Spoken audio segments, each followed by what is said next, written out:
YCP సీరియస్గా అయితే focus చేయాలి దీని మీద. ఖచ్చితంగా చేయాలి, వాళ్ళని కాపాడుకోవాలి.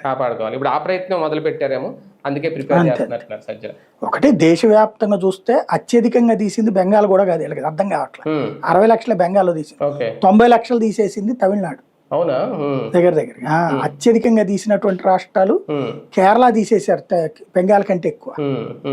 తమిళనాడు తీసేశారు, ఉత్తరప్రదేశ్ లో తీశారు, 1,80,00,000 ఓట్లు తీశారు. అట్లాగా ఉన్నాయి లెక్కలు. కానీ అధికార మార్పిడి అయితే జరుగుతుంది కదా సార్, దాని మీద ఈ ఎఫెక్ట్ లేదనుకోవాలి, సర్ ఎఫెక్ట్ ఉండదా ఎంతో కొంత? అట్లాగని చెప్పడానికి ఏముండదండి. ఉన్న వాళ్ళతో ఓట్లు వేయించుకోవడం తప్పించి దొంగ ఓట్లతో గెలిచే వాళ్ళు ఫెయిల్ అవుతారు. అదే కదా, దొంగ ఓట్లతో గెలిచే వాళ్ళు దెబ్బతింటారు గ్యారెంటీ. అదే కదా, ఒక రకంగా దొంగ ఓట్ల రాజకీయాలకి చెక్ అయితే పడుతుంది, సరతం చెక్ పడుతుంది, కనీసం 20-30% ఇంపాక్ట్ పడుతుంది. అబ్బా.